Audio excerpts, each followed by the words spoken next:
नमस्कार दोस्तों, स्वागत है आपका हमारे यूट्यूब चैनल शिक्षा गंगा पर। तो आज मैं आपके लिए लेसन प्लान लेके आई हूँ और ये लेसन प्लान क्लास फर्स्ट का है। तो चलिए स्टार्ट करते हैं। और स्टार्ट करने से पहले आपसे एक रिक्वेस्ट है कि अगर आपको वीडियो पसंद आए तो लाइक करिएगा, चैनल को सब्सक्राइब करना तो बिल्कुल मत भूलिएगा। और ये आपको बीएड, बीटीसी या फिर जो है आपके बीएलएड में काम आने वाला ये लेसन प्लान, तो आप इसको देखिए। चलिए स्टार्ट करते हैं। आप सबसे पहले यहाँ पे डालेंगे पाठ्य योजना की संख्या, यानी कि कौन सी संख्या है आपकी फाइल में इसका, तो आप उसको डालेंगे या फिर आप किस नंबर पे इसको पढ़ा रहे हैं उसको डालेंगे। और देखिए कहीं कहीं पे यहाँ पे अध्यापिक, छात्रा अध्यापिका का नाम और विद्यालय का नाम डाला जाता है, तो आप अपनी सुविधा के अनुसार डाल लीजिएगा उसको। मैंने यहाँ पे नहीं डाला है। और चलिए यहाँ पे सबसे पहले है दिनांक, जिस दिनांक पे आप जो है लेसन प्लान को पढ़ा रहे होंगे उसको डालेंगे। और विषय हमारा है हिंदी, तो मैंने यहाँ पे हिंदी डाला हुआ है। और चक्र हमारा यहाँ प्रथम है, यानी कौन से पीरियड में आप इसे पढ़ा रहे हैं लेसन प्लान को वो डालेंगे। और कक्षा क्या है, प्रथम है, तो यहाँ पे प्रथम डाला है। और प्रकरण क्या है, प्रकरण माँ है। देखिए आप प्रकरण डालने के बाद आप ये मत भूलिएगा अंडरलाइन करना, इसको अंडरलाइन ज़रूर करिएगा। और आप जैसे ब्लैक बोर्ड पे इसे डालते हैं तो वहाँ भी अंडरलाइन करना बिल्कुल भी मत भूलिएगा। अवधि क्या है, 30 मिनट है, तो मैंने यहाँ पे 30 मिनट डाला हुआ है। आप जो है जिससे विद्यालय में कर रहे होंगे इंटर्नशिप, अपनी लेसन प्लान जिस उसमें पढ़ा रहे होंगे, तो वहाँ पे अवधि क्या है, एक जो है उसके पीरियड अवधि क्या है उसे डालेंगे। इसके बाद चलिए सबसे पहले हमारी हेडिंग आती है कि सामान्य उद्देश्य। सामान्य उद्देश्य हमारा विषय से रिलेटेड होता है, तो यहाँ पे मैंने 3 सामान्य उद्देश्य लिखे हैं।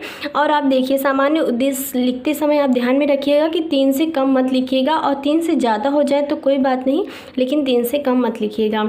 इसके बाद है छात्रों में हिंदी भाषा के प्रति रुचि जागृत, पहला है सामान्य उद्देश्य। और दूसरा है छात्रों के शब्द भंडार में वृद्धि करना। और तीसरा है छात्रों में लेखन शक्ति का विकास करना। ये हमारा सामान्य उद्देश्य हो गया। उसके बाद विशिष्ट उद्देश्य। विशिष्ट उद्देश्य में है छात्रों की माँ की महत्ता के विषय में बताया गया है। ये जो विशिष्ट उद्देश्य होता है ये हमारा चैप्टर से रिलेटेड होता है। इसके बाद सहायक सामग्री है, तो आप सहायक सामग्री क्या लेके गए हैं आप माँ जो चैप्टर पढ़ाने के लिए उसको लिखेंगे। और क्लास में चाक, डस्टर, संकेतक, लपेट, श्यामपट्ट, इतना इत्यादि आप जो है इसको लिखेंगे। पूर्व ज्ञान क्या है, बच्चों का माँ के विषय, माँ का प्यार जो है बारे में जानते हैं बच्चे, यही हम पूर्व ज्ञान में लिखेंगे। इसके बाद है हमारा प्रस्तावना प्रश्न। प्रस्तावना प्रश्न में हम लिखेंगे 3 कॉलम बनाएंगे। नंबर 1 क्रम संख्या, नंबर 2 छात्रा अध्यापिका क्रिया, और नंबर 2 छात्र अनुक्रिया। तो पहला है आपके घर में कौन कौन है, तो बताएंगे बच्चे कि मम्मी, पापा, दादा, दादी, बहन आदि, जितने भी उनके घर में मेंबर होंगे उतने वो बताएंगे। इसके बाद दूसरा है आपको खाना कौन बनाकर देता है, तो बच्चे छात्र अनुक्रिया करेंगे कि मम्मी या फिर दादी जो भी होगा वो खाना बना के दे रहा है। तो आपको हर संकट में कौन बचाता है, तो देखिए कुछ बच्चे होंगे जो इसका जवाब देंगे कि हाँ मम्मी, पापा, दादी या फिर जो भी, लेकिन कुछ बच्चे होंगे ऐसे भी जो नहीं बताएंगे, क्योंकि ये सामान्य चीज़ें हैं। घर में कौन रहता है ये सभी बच्चे बता देंगे, और जो खाना बना के कौन देता है ये भी सभी बच्चे बता, लेकिन संकट से कौन बचाता है तो कुछ ही बच्चे ऐसे होंगे जो बताएंगे आपको। तो ये हमारा समस्यात्मक प्रश्न होगा। आप चाहे समस्यात्मक प्रश्न लिखिए या फिर आप इसे डैश करके छोड़ सकते हैं। उद्देश्य कथन क्या है कि आज हम माँ नामक कविता का विस्तार से अध्ययन करेंगे। इसके बाद चौथी हेडिंग है, इसके बाद अगली हेडिंग है हमारी प्रस्तुतिकरण। प्रस्तुतिकरण में हम 4 कॉलम बनाएंगे। क्रम संख्या, शिक्षण बिंदु, छात्रा अध्यापिका क्रिया, छात्र अनुक्रिया। तो यहाँ पे जब हम पढ़ा रहे होंगे जो कविता, तो वहाँ पे मैंने एक मान लीजिए पैराग्राफ पढ़ा दिया, तो उसके बारे में पढ़ा दिया है, तो अब आदर्श पाठ करवाएंगे। क्या आदर्श पाठ क्या होता है, तो छात्रा अध्यापिका द्वारा उचित, स्पष्ट उच्चारण तथा आरोह, अवरोह एवं विराम चिन्हों को ध्यान में रख कर कविता का आदर्श वाचन किया गया। ठीक है, ये लिखेंगे। और छात्र अनुक्रिया क्या करेंगे, छात्र जो है ध्यानपूर्वक सुन रहे होंगे। कविता तो आप पढ़ाएंगे ही, यहाँ पे देखिए मैंने यहाँ पे जितना एक पैराग्राफ पढ़ाया तो इसको लेकिन क्या है कविता पढ़ाने का उचित तरीका, ये हम यहाँ पे लिखेंगे।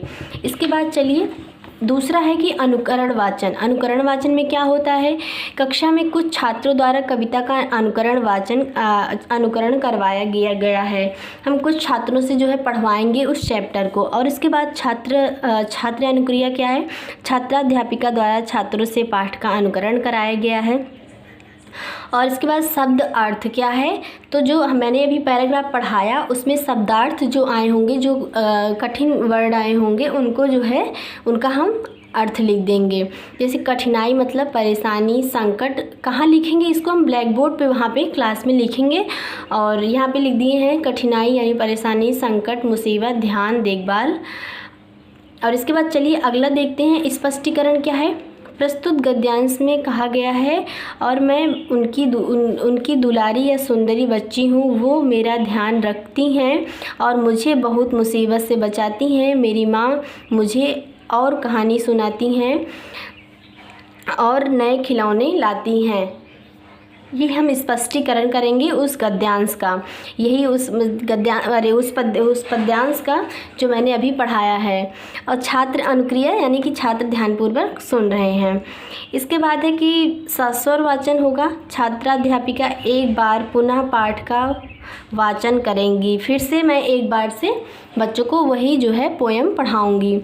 उसके बाद है छात्र ध्यानपूर्वक सुन रहे होंगे।